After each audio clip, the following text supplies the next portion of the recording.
Salamat, Panginoon, dahil kayo'y Diyos na mabuti at kayo'y Diyos na maunawain at higit sa lahat, kayo'y Diyos na nakuunawa, nakaalam ng lahat ng bagay. Patawarin niyo kami sa mga kasalanan namin, linisin niyo kami, O Diyos, at nawa, tahanan kami ng inyong Espiritu. Payapain niyo po ang aming loob at buong puso naming tanggapin ang inyong mga pagtuturo, pagpapaliwanag, pagtutuwid, pagpapalakas at pag-akay sa amin. Maging pagkain ng aming Espiritu ang inyong mga salita at nawa, Panginoon, iligtas niyo kami sa makamalian, kasinungalingan, maging sa gawa ng mga masasamang tao at masasamang Espiritu. Ipinatagubilin din namin sa inyo ang lahat ng mahal namin sa buhay at mga mahalaga sa amin na ngayon ay malayo sa aming piling. Nawa ang presensya niyo at pag-iingat ay sumakanila rin. At nawa, Panginoon, ikalugod niyo ang aming mga awit, ang aming mga sayaw, ang daladala naming mga handog sa iyo ngayong umaga, mga papurit, pasalamat, tanggapin niyo po, Panginoon, at kami naman pagpalain niyo ng inyong salita, ng inyong pagtutuwid, ng pagpapalakas. Mangusap kayo, Panginoon namin, Ama sa langit, kayo po ang nais naming pakinggan. So me, be our speaker. We ask you, Father, in the name of your Son, our teacher and healer and friend, the Lord Jesus Christ. Ang pamagat po na ating pag-aaral ngayon, God knows. Alam at kilala ng Diyos. Yung know kasi sa English, sa Tagalog, pwedeng alam at pwedeng kilala. God knows you. Yun ay napakahalaga. God knows you and me, all of us, in fact, each one of us.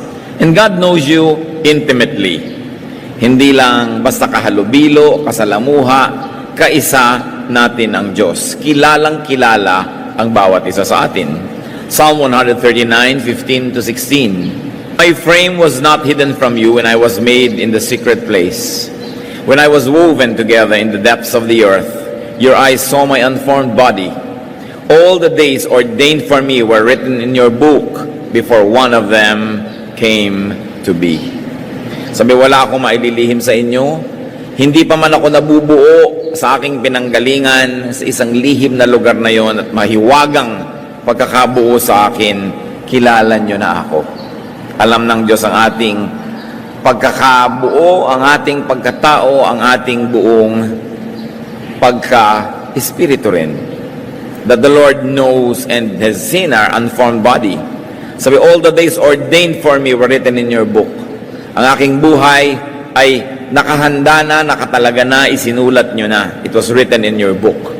This ordination, some people call destiny, could refer to nature, inclination, the talents, and the strengths of every individual person.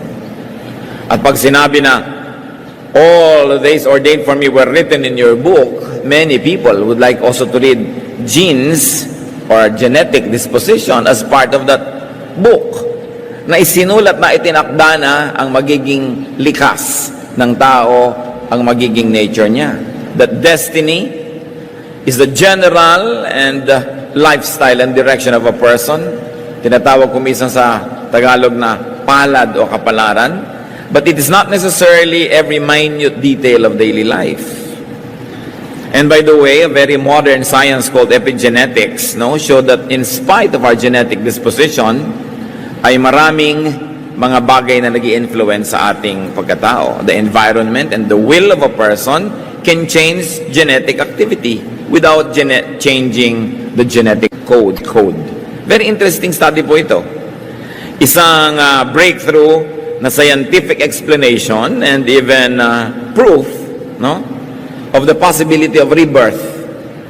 Because for a while, people were saying, imposibleng baguhin ang tao dahil sa kanyang genetic code, dahil sa kanyang DNA, dahil sa kanyang genetic predisposition.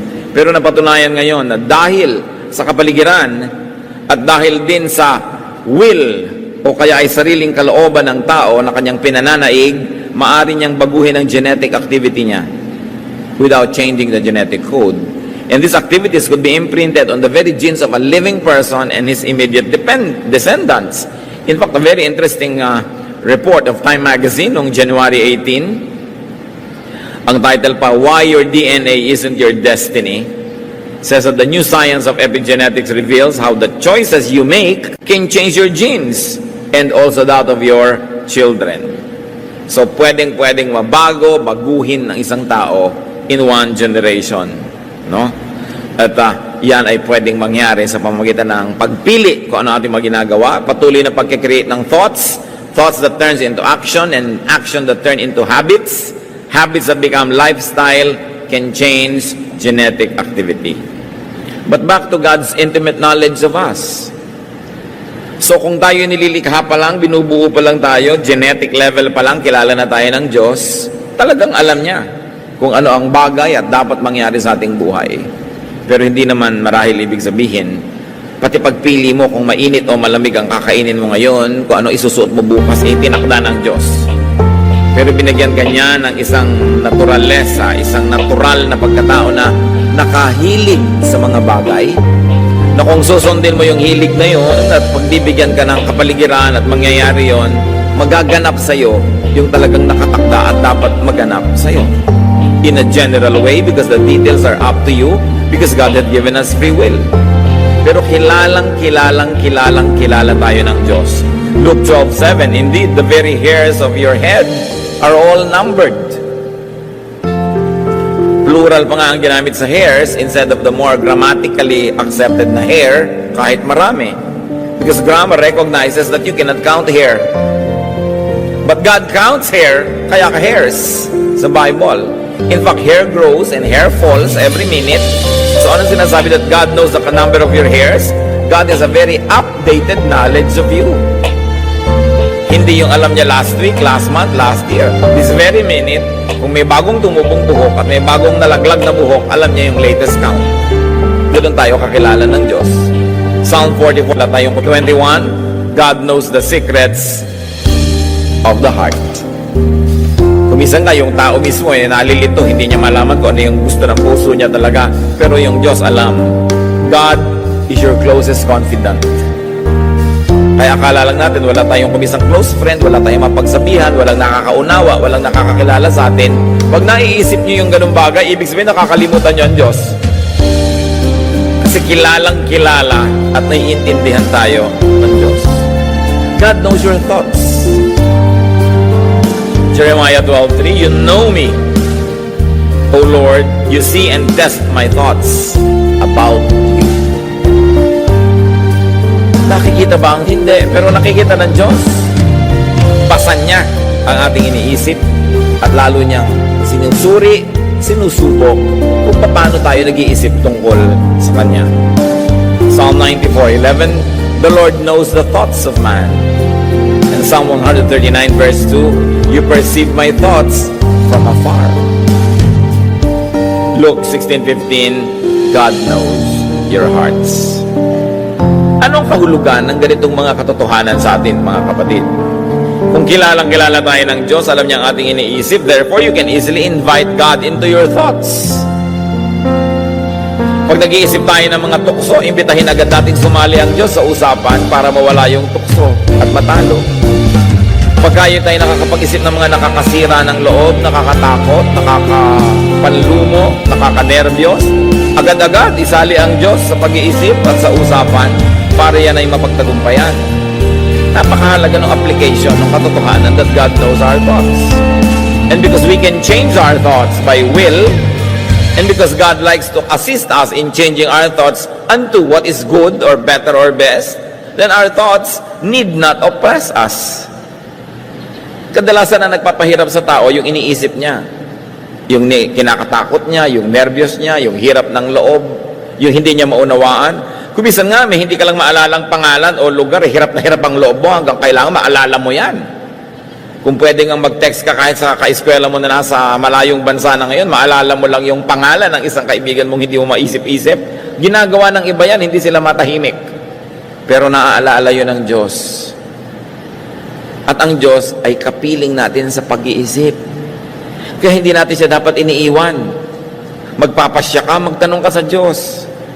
Meron kang gustong maunawa, makikonsulta ka sa Diyos. Bago tayo makikonsulta kung kani-kanino.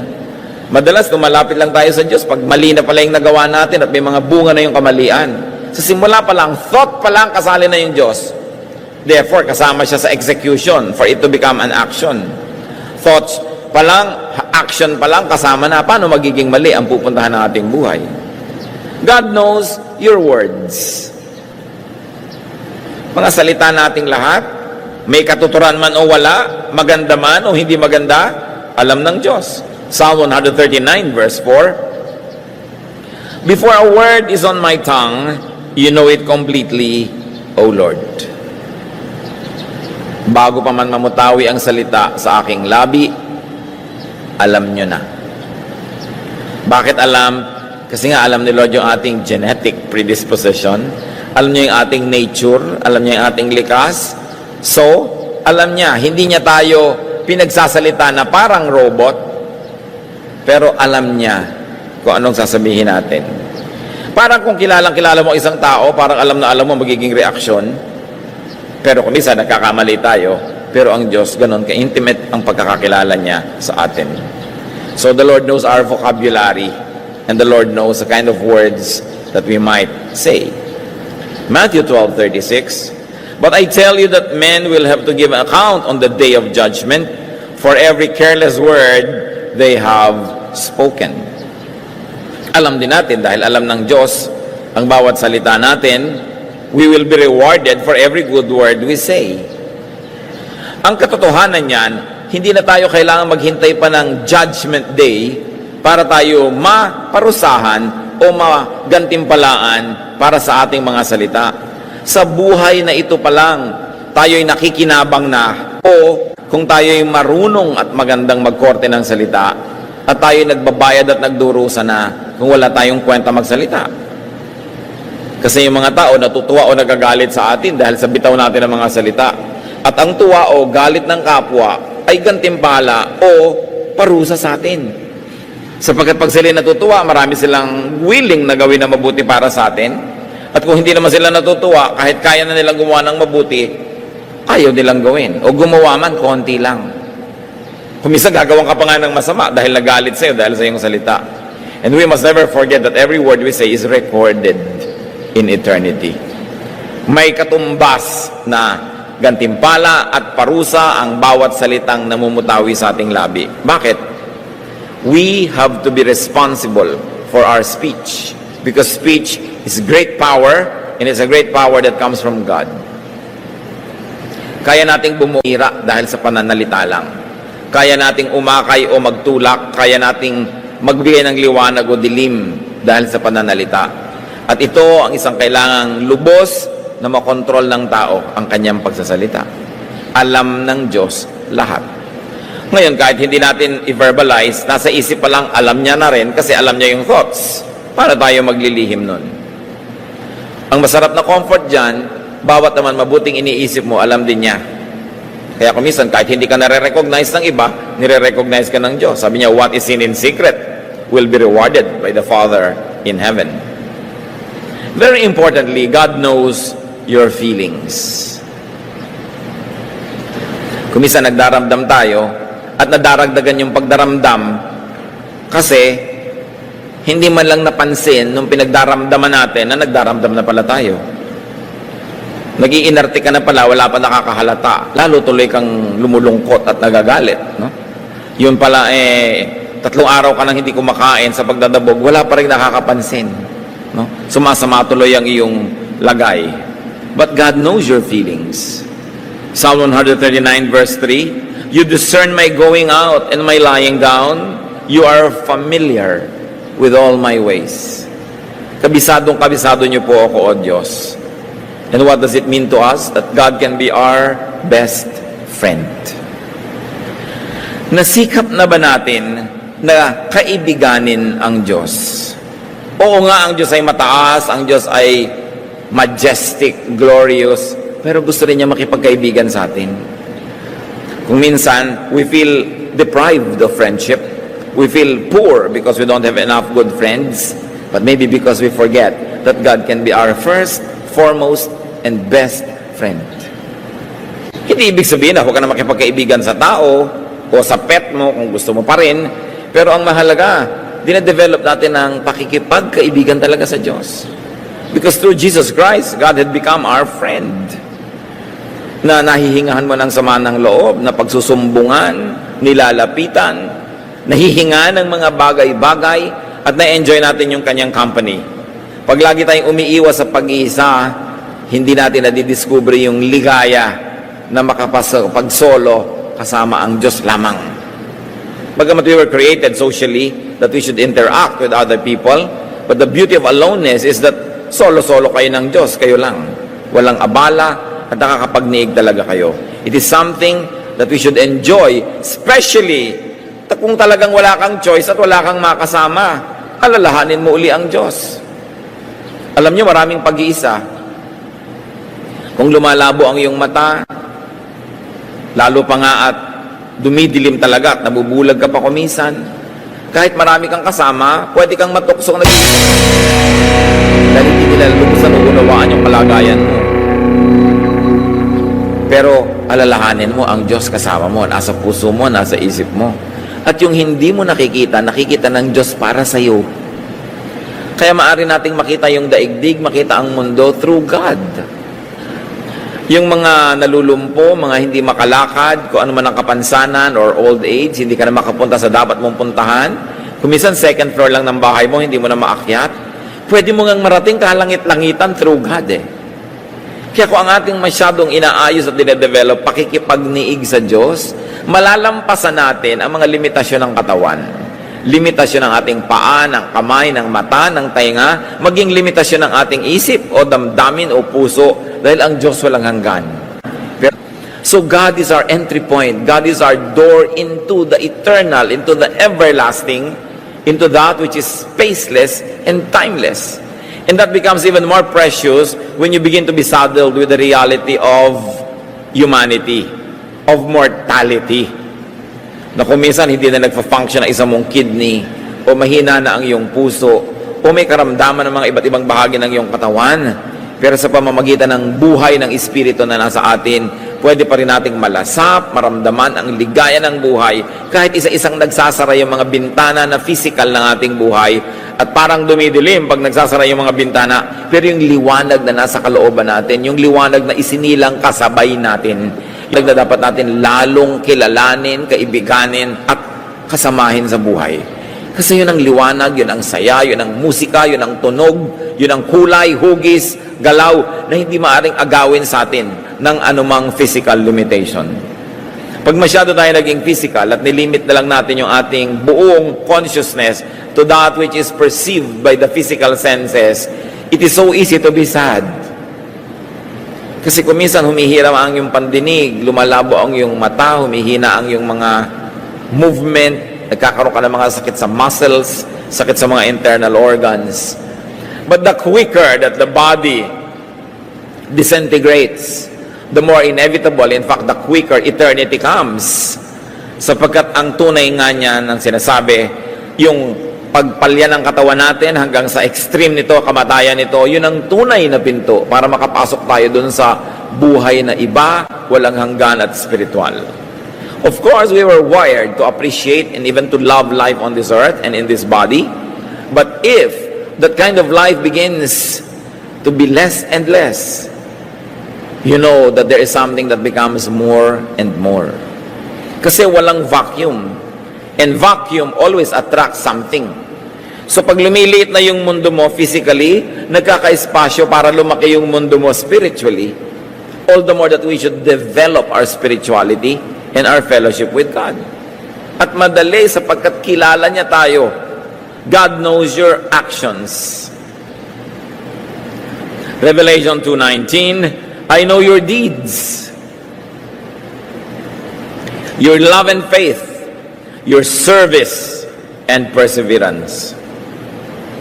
Maraming naglilingkod sa Diyos, masaya na kahit hindi sila mapansin ng iba, kasi alam naman nila pinapansin nyo ng Diyos.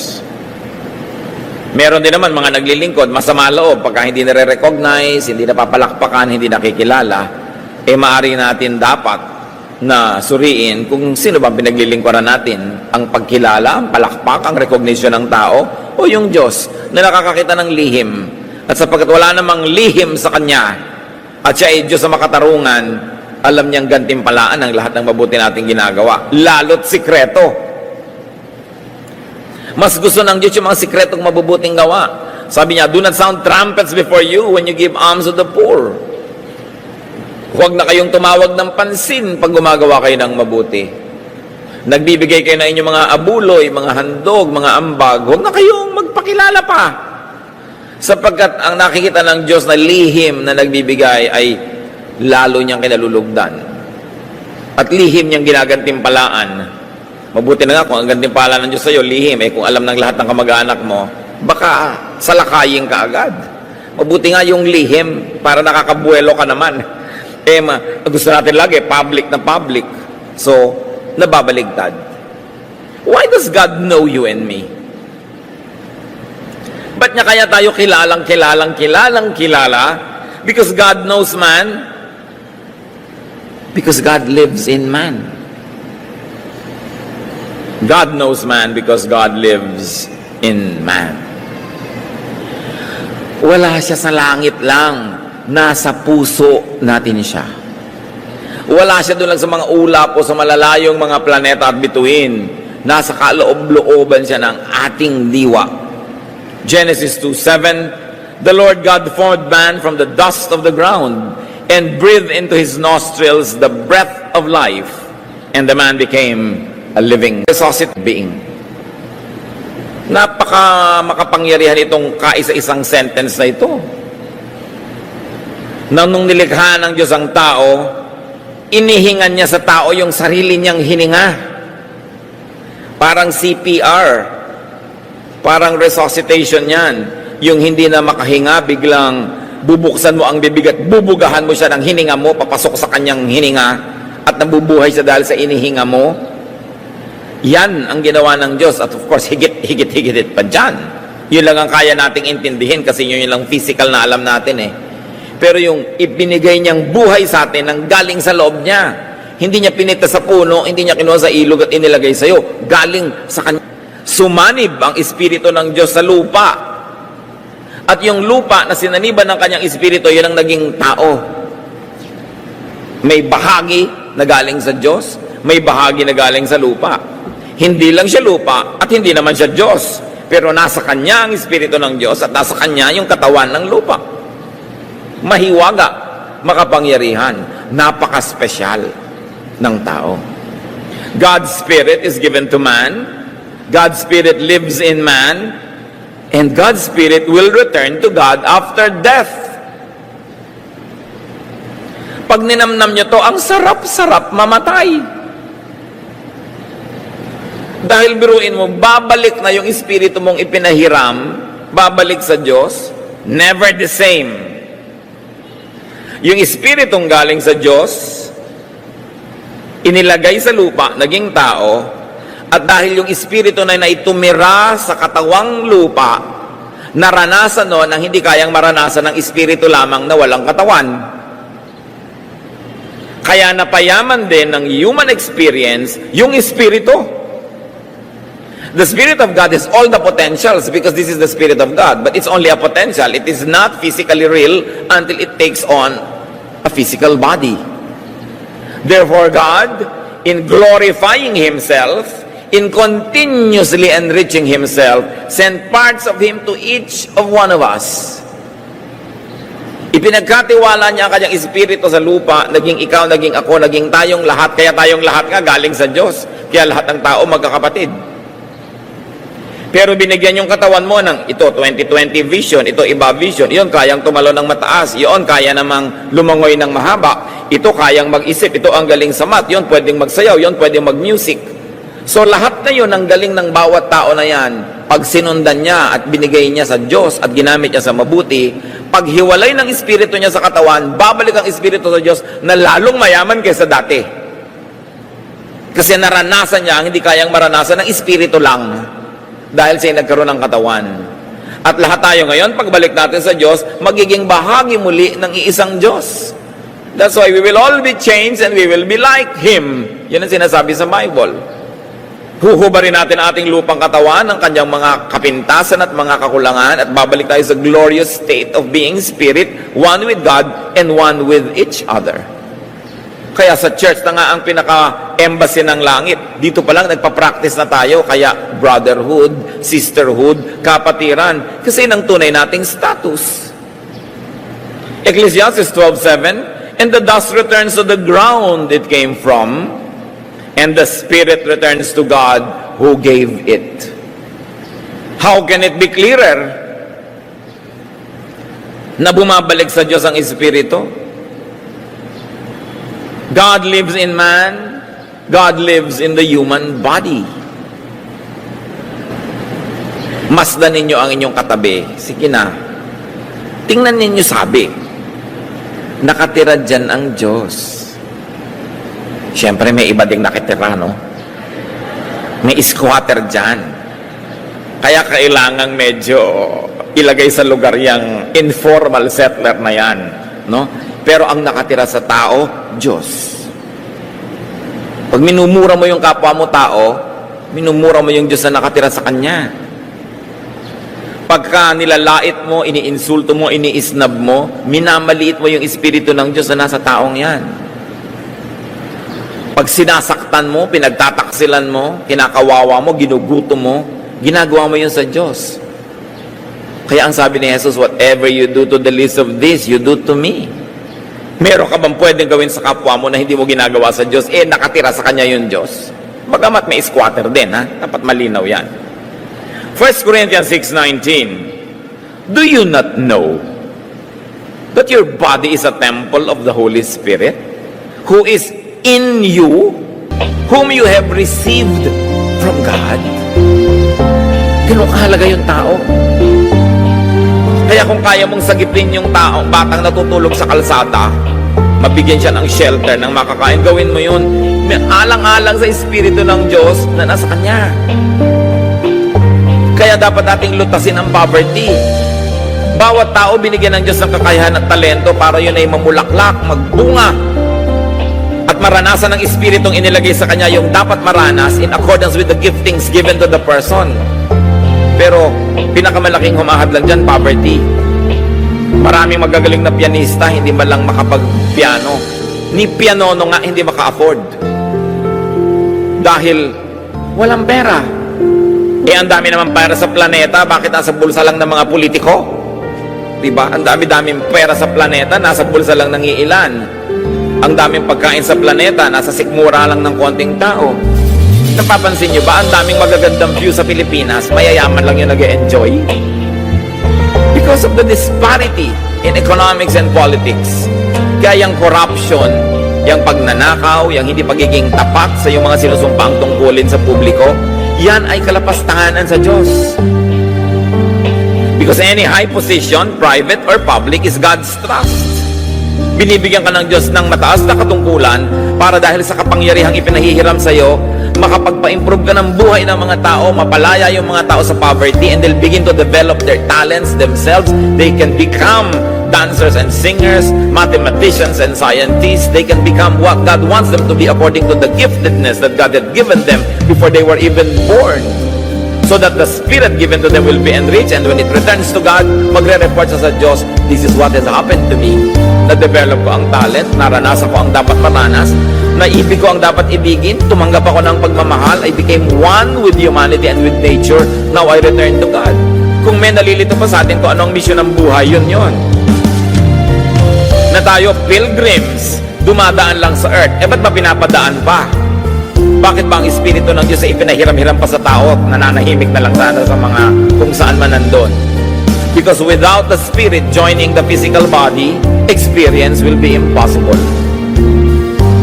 Kaya ginawa tayong templo kasi gusto ng Diyos na magkaroon ng physical templo. At malinaw sa Bible that the temples of God are not stick or stone or steel or metal. Sabi, God does not live in shrines made by man. He does not live in temples made with human hands, but His temple is the body of the believer. And the temple, you are. Yan ang sinasabi sa Bible. Kaya pag hindi mo inaalagaan yung katawan mo, hindi ka nagpapahinga, or hindi ka nagtatrabaho, yan yung dalawang extreme pareho yan na paglapastangan sa Diyos. Because God ordained work and rest. Kasi alam niya ang katawan ng tao, kailangan yon. Why the excursion of the spirit into flesh? Because God experiences material life through man. Doon kahalaga yung tao. Nakikita, nararanasan ng Espiritu ng Diyos, yung hindi mararanasan kung walang katawan. Ideya lang, pero hindi physically real.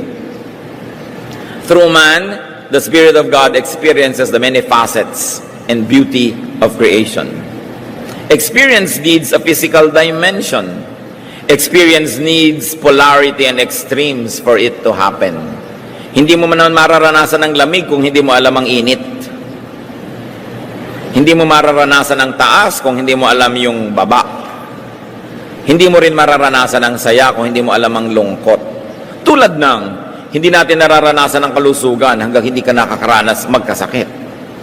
Kaya ang tunay na buhay na ipinahiram ng Diyos sa atin, may extremes. At magtataka ka, bakit may extremes? Kadalasan inconvenient. But experience is possible only when there is polarity. Nagkakaroon ka lang ng concept ng poverty pag meron kang concept of wealth. Nagkakaroon ka ng concept of peace pag nakakaranas ka ng concept of unpeace or trouble. Kaya everything that happens is a blessing to those who love God and are called according to His purpose. Even if it's an extremely difficult situation, it is only enriching your spirit. Kaya dapat positive ang pagtingin mo dyan. Go through it. Tell yourself, this too will pass, and I will pass this with flying colors. I will experience what must be experienced, learn what must be learned, do what must be done, and then report to God. Kaya tayo, pinapayagan at kuminsan sinasadya pa nga na ilagay ng Diyos sa ganyang mga sitwasyon. Genesis 2:7, man became a living soul. Nung nagsama yung physical at saka spiritual, nun siya naging living soul. Soul lang dati. Ngayon, with the body, it is a living soul. Philippians 2:6-8, very interestingly, ano sinasabi tungkol kay Jesus? He made himself nothing, taking the very nature of a servant, being made in human likeness. And being found in appearance as a man, he humbled himself and became obedient to death, even death on a cross. Nakita natin yung polarities dito mga kapatid. From everything, Jesus became nothing. Kita nyo, extremes? He took the nature of a servant from Lord to servant. And he was made in human likeness, from spirit to human likeness. So he was found in appearance as man. From glory to humility, he humbled himself. And then from life, he experienced death. Through his Son, the Lord Jesus, God in heaven experienced death. And then to live again. Everything was polarized. In the person of Jesus, all the breadth and width and length of human and spiritual experience happened. Yun ang isang himala ng kanyang buhay. That God would even experience life and death through the man Jesus. Dati, possibility lang yon. But with the body of the Spirit of God becoming His Son, the Lord Jesus, and dying, in effect, God experienced death without dying Himself. Kasi malaki namang problema kung yung buong Diyos yung mamatay para lang niya maranas, di biglang walang Diyos. Kaya mga iba pagka Biyernes Santo, huy, patay ang Diyos, gumawa na tayo ng kasalanan. Kinicommemorate mo lang yung kamatayan, pero hindi naman siya namamatay muli. Now, why the incarnation? Bakit pa? Bakit pa tayo lilikhain? Bakit pa ipapadala ng Espiritu ng Diyos para maging tao? Because God, in His infinite wisdom and choice, chooses and works through man. Hindi niya ipinapaliwanag, pero kung may ginagawa ang Diyos, gusto niya, pinapagawa niya sa tao. 1 Samuel 2:35, I will raise up for myself a faithful priest who will do according to what is in my heart and mind. Pwede naman kausapin ng Diyos lahat ng tao directly, di ba? Pero bakit may priest? Yung priest nakatayo sa pagitan ng Diyos at tao. Sasabihin ng Diyos sa priest, sabihin mo sa mga tao ganito. Sinabi naman ng priest, Yung mga tao naman may request sa Diyos, papadaning kay priest. Sabi naman ni priest, sabi po ng mga tao ganito, o sumasagot naman ng Diyos. Nakikita nyo, ang daming ganyang pattern sa Old at maging sa New Testament. Sabi niya, ako ang magtatayo, maghihirang sa isang tagapamagitan. Yun siguro ang magandang Tagalog sa priest. Tagapamagitan. No? Ang gano'n. Nasusunod sa gusto ko. Yung ipinapasabi ko ang sasabihin. Hindi dadagdagan, hindi babawasan, hindi magpapacute, hindi magpapapopular. Pag ipinapasabi ko, yun ang sasabihin. At sa katunayan, yun ang mga powerful preachers. Yung pag ipinapasabi, sinasabi nga, tamaan ang tatamaan, matuwa ang matutuwa, pero yung gusto ng Diyos sabihin, sinasabi. Kaya ang mga tunay na mga anak ng Diyos, nasakta na nga, nagkadurog-durog at nagkabugbog-bugbog. Simpa, wow, I'm blessed. No? Yan ang talagang attitude na maganda, yung alam mong tinamaan ka at nasaktan ka, pero alam mong dapat ka naman talagang tamaan eh. Kaya natutuwa ka because you are edified, even though it can be painful. Deuteronomy 18:18, I will raise up for them a prophet. I will put my words in his mouth. Kaya naman ng Diyos magsalita mula sa isang napaka-loudspeaker. No? Napakalaking loudspeaker, madinig ng lahat ng tao, pero pumipili talaga siya ng mga tagapagsalita. Style niya yun eh. So, susunod na lang tayo. Ephesians 2:10, for we are God's workmanship, created in Christ Jesus to do good works, which God prepared in advance for us to do. What does it mean? Hindi ka pa ipinapanganak, may assignment ka na. Kaya ano ang misyon ng buhay? Hanapin mo kung ano ang iyong misyon. Ang iyong assignment. Nasabi ng Diyos, gawin mo ito, pagkatapos ng buhay mo dito, uuwi ka sa Diyos, magre-report ka, anong ginawa mo? Napaka-importanting maintindihan yon. Once more, yan ang problema sa poverty. Dahil ang mga tao, isang kahig, isang tuka, hindi na lang kakaroon ng oras mag-isip kung anong kahulugan ng buhay. Puro na lang kasi pag-aagaw buhay ang nangyayari. What is my talent that should be developed so I can experience for the Spirit of God what can be experienced only through my body? Everybody is unique. Kaya dapat lahat may papel sa buhay. Pero kung nauubos ang mula umaga hanggang gabi mo para ka lang kumita, at yun ang malungkot na katotohanan sa maraming tao, ibig sabihin we are failing the agenda of God. That's why the people of God must wage war against poverty, must expose and fight corruption, must make wealth and redistribute the wealth of the planet through political, economic, and social power. Kaya maganda yung may power kung ginagamit mo para sundin mo yung kalooban ng Diyos to distribute. So everybody will develop. Nakakalungkot, meron ang galing-galing na pintor pero hindi na siya matutuloy magpinta dahil nawasak na yung kamay niya kasi sibak ng kahoy. Kasi kailangan niya mabuhay. So, anong ginawa? Nilikha ba siya ng Diyos? Taga-sibak ng kahoy? Taga-buhat ng crane? Dahil yung crane sira. So, pati crane binubuhat na. Hindi masamang gawin. Pero hindi lang yun ang dahilan. Kaya tayo nabubuhay. John 6:38, for I have come down from heaven, not to do my will, but to do the will of Him who sent. At lahat tayo ganun, may assignment. Kaya mahalagang lumalagay ka sa lugar at ginagawa mo kung ano yung tama. One way to know your assignment in life, look at your natural talents. Colossians 2:9, in Christ, all the fullness of the deity lives in bodily form. Ang buong-buong kabanalan, kaluwalhatian ng Diyos sa langit ay nabuhay sa loob ng katawan ni Jesus. At ganon din ang gustong mangyari ng Diyos sa atin. That He lives in us, that we are His priests and servants and spokespersons so that we do what He has assigned us to do.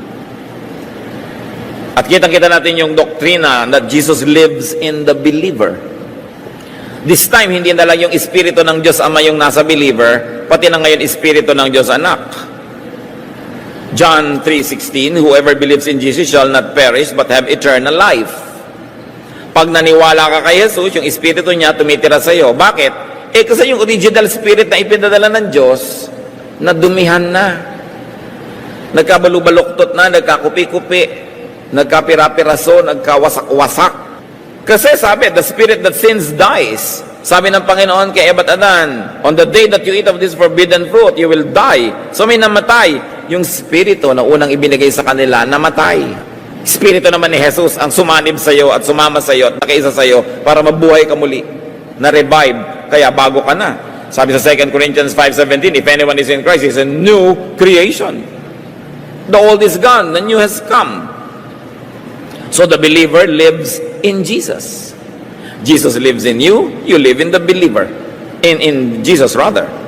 1 John 2:6, whoever claims to live in Him must walk as Jesus did. So babalik na uli sa iyong misyon. Kasi nabuhay na uli ang Espiritu ng Diyos sa iyo, baka to mission. Ano bang mission ko sa buhay? Kaya hindi lang isang motif na nadadagdag sa buhay ng tao, si Jesus. Nagkakaroon ka ng mga bagong pananaw, bagong gawain, bagong pagkatao. Acts 17:28, for in Him we live and move and have our being. So God knows. God knows you, God knows your words, God knows your thoughts. Kasi kasama natin siya. Kaya kilala natin niya tayo. So because God knows, rest in God if you do good. Pag gumagawa tayo ng mabuti, pahinga mo ang spirito mo, huwag ka mag-alala sa award, sa reward, sa recognition. Alam ng Diyos. Pagpahinga ka lang. Psalm 58:11, then men will say, surely the righteous still are rewarded. Surely there is a God who judges the earth. Rest. Do not always fight or seek recognition or payment. God knows. 1 Peter 3:12, for the eyes of the Lord are on the righteous, and His ears are attentive to their prayer. And because God knows, inversely, beware if you do evil. Kaiingat ka kung patuloy kang gumagawa na mali. Kasi alam din ng Diyos. Proverbs 14:14, the faithless will be fully repaid for their ways. Ecclesiastes 3:17, God will bring to judgment both the righteous and the wicked. For there will be a time for every activity, a time for every deed. Susuriin bawat ginawa natin. So tayo mananagot sa mga bagay na ginawa habang nasa katawan na ito ang ating espiritu. Imagine nyo, while in the body. So may mga panahon that we will not be in this body when the spirit is released unto eternity. At ano yung good or bad? Hindi lang yung tinatawag nating masama o mabuti. Tinupad mo ba yung mission mo? Dinevelop mo ba ang iyong sarili? Ginawa mo ba ang iyong papel na naka-assign sa iyo according to your giftedness and capacity? Titingnan mo lang naman kapatid yung sarili mo ngayon kung anong meron ka, malalaman mo kung anong tawag sa iyo ng Diyos. Maganda kang kumanta. Natural, tinatawag kang kumanta. Alam nga namang kumanta para sa sanlibutan. Sa Panginoon. Although kung may hanap buhay kang kumakanta ka sa ibang lugar, hindi naman yun masama. Naghahanap buhay ka. Pero dapat may kaparte ang Diyos sa talent mo. At ano ba ang katawan ng Diyos ngayon? Di ang katawan ni Kristo, ang church. Alam na alam. May oras ka, ang dami mong oras. So anong papel mo sa church? Di lagi kang nandun. Konti lang ang oras mo, pero ang dami-dami mong pera. So alam na alam ang papel mo. Donor. Lalo wala kang oras pero may ibibigay ka naman. Ikaw naman ay engineer, ikaw naman ay architect, may construction, ang mga kapilya. Alam mo, papel mo, hindi mahirap yan isipin sa buhay. Instrumentalist ka, teacher ka, binigyan ka ng Diyos ng gift so that you can participate in the body of Christ and in the world as well. May pananagutan ka sa buong kapaligiran. So yun yung good or bad. Ang tanong, ikaw ba, ilang na-compose mong kanta? Wala po. Judgment seat na to, ha? Binigyan kita ng talent mag-compose, anong ginawa mo? Di ba? Yun ang tanong. Anong binigay sa'yo? Parang yung mga taong binigyan ni Jesus ng talent, 10 talents, 5 talents, 1 talent, na naman pera naman yung talent na yun. Pagbalik niya, sabi niya, anong ginawa mo? Anong ginawa mo? Anong ginawa mo? Hindi sa talent ng iba, sa talent mo. Kaya hindi ka dapat naiinggit sa iba Ang galing naman nun, kung ganun lang ako, may gagawin akong ganun. Hindi nga ikaw yun Ikaw ay ikaw. So tingnan mo kung sino ka, yun ang papel mo sa buhay. At kung ano yung binigay sa yung likas, i-develop pa. Yun ang isa sa mga pananagutan mo sa Diyos, kung anong pinagagawa mo sa yung talento.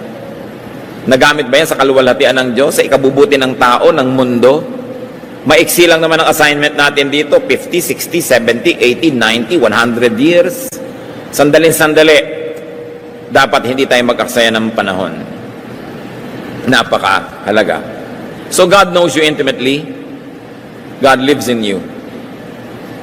Not for 1 minute that you should forget that you were created for a purpose. And the purpose is for the God to live in you, for the Spirit of God to experience the physical world through you, and to do good in the physical world through you.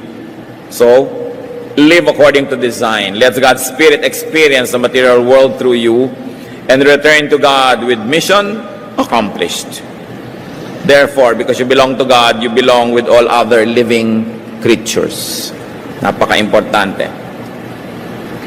Tingnan nyo yung mga halaman, mga kapatid. Humihinga ka. Hiningahan ka ng Diyos minsan. Diba? Pero, paghinga mo ba, nag-inhale ka, tama na? Sino ngayon ang iniwan ng Diyos na tagahinga uli sa iyo? Alam nga namang siya na lang lagi. Marami pa siyang ibang gagawin sa buhay. Mga halaman. Kung nag-excel ka ng carbon dioxide, kukunin ng halaman yon, pagbalik sa iyo, oxygen na. So, sino ngayon ang kahingahan natin? Halaman. Kaya dapat, mahalin mo rin ang mga halaman. Mayroong mga tao ang titinunong puno sa kanilang mga bakuran, pinuputol dahil ang dami daw kalat na dahon. Dapat siguro maubos lahat ng halaman sa buhay niya nang maubusan siya ng hinihinga niya na oxygen eh. Kung paano siya hahanap ng oxygen na yun. Ano? Hindi mo minamahal ang mga halaman. Nakikita niyo ginagawa ng mga sakim na mga negosyante. Sobrang careless deforestation. Kinakalbo yung mga gubat. Sino nagdurusa? Kapwa-tao, lalo yung mahihirap. Kasi yung logger naman, yung may-ari ng logging company, may bahay yun sa city na malaki. May bahay abroad yun. Kahit bumahaba ka doon sa kinalbon niyang bundok, hindi siya apektado. Nakita niyo yung pananagutan ng mga makapangyarihan at ang pagwaldas nila sa kapangyarihang ipinahihiram ng Diyos. Kaya kung mahal mo ang Diyos, mahal mo din dapat mga halaman. Tanim ka ng tanim, kahit sa paso, sa drum, sa tansan, pwede rin. Tanim ka ng tanim. Dahil mahalaga yung halaman, bahagi ng buhay natin yan. Kaya nagkakanda, wasak-wasak ang buhay natin because we destroy plants. Eh, yun ang kahingahan mo eh. Yun ang iniwan ng Diyos sa piso ng Diyos. Oh, halaman, ituloy mo yung kahingahan dyan. Alangan namang ako na lang lagi. So, iniwan niya yung daigdig, self-sustaining. Kaya importante sa atin yan. We blend, we unite with God's creation. You participate in nature, you nurture nature, and you allow nature to nurture you. God understands and knows you. God guides you. And God awaits your return to the realm of the Spirit, to the realm of the divine, so you could be with Him again forever, enriched by your excursion on earth. When that happens, death is indeed victory.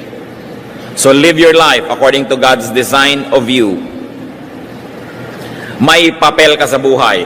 1 Corinthians 12:7, to each one, the manifestation of the Spirit is given for the common good. Ang linaw ha. Bawat isa, pinagpahayagan ng Espiritu, pinagpakitaan, binigyan ng kakayahan para sa ikabubuti ng madla. So ang gift mo kapatid, hindi lang pang sayo, pang sa ating lahat yan. So yung gift ko pang sa ating lahat, hindi ko dapat salohin. Yung gift niya pang atin. Pag absent kayo sa church, you're cheating all of us. Dapat kasali ka. Kaya nga mga kumisan, nabe-bless lang lagi dahil nakikinig sa tape at sa radyo. Blessed na kayo. Kailan naman kayo magiging blessing sa church? Alangan namang tanggap na lang kayo ng tanggap, tapos wala naman kayong binibigay na blessing. Inhale man kayo ng inhale, sasabog kayo. Kailangan mag-exhale kayo. You must receive and give. This is the circle of life. The manifestation of the Spirit is given